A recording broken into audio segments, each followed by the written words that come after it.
Okay, in 2006 BC test question number 5, we're given this differential equation and we're given that f of x is a particular solution to it with an initial condition of f of -1 is equal to -4. And so we want to evaluate dy dx and the second derivative of y with respect to x at the point x is -1, y is -4. Alright, for the first derivative, we just need to plug in x is -1 and we square that, so that'll be 1. So we'll have 5 minus 6 over -4 minus 2, and -6 over -6 is +1. So we end up with a value of 6 there.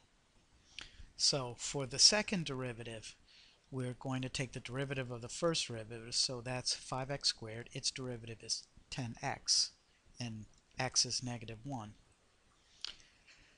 Then we're looking for the derivative of -6 times the quantity y minus 2 to the negative first. And so I'll just write this up on the top there.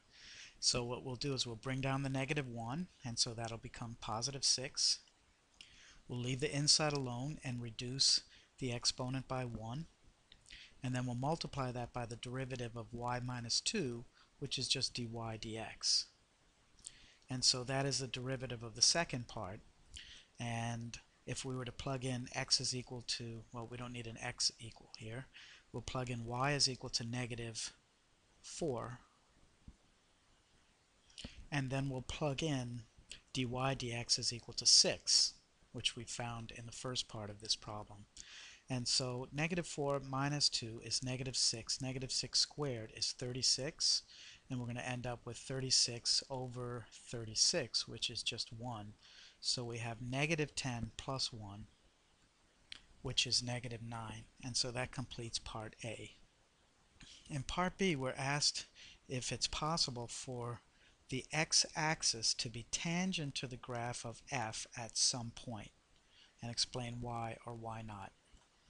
And so for the x-axis to be tangent to the curve, we would have to have one of the two scenarios that we see there in the picture that I've drawn there.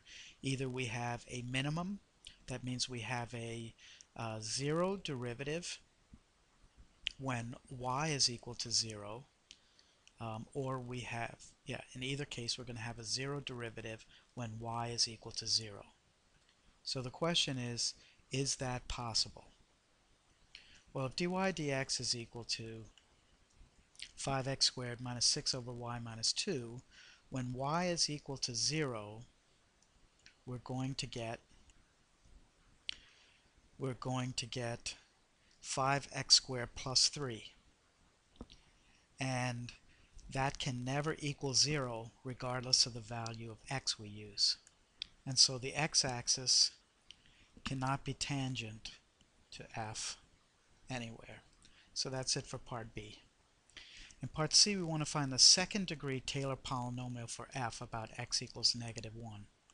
And the general form for the second degree Taylor polynomial would be, that is about x equals -1, would be f of -1 plus f prime of -1 times x minus 1 plus f prime prime of -1 times x minus 1 quantity squared over 2 factorial.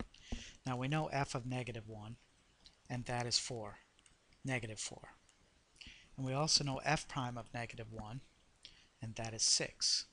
Now I'm going to go back and adjust this. Remember, I'm looking for this about x equals -1, and therefore I shouldn't have x minus 1, I should have x plus 1. So I adjusted that above. So far I have -4 plus 6 times x plus 1. Now my second derivative is -9 over 2 factorial, which is 2, times x plus 1 quantity squared.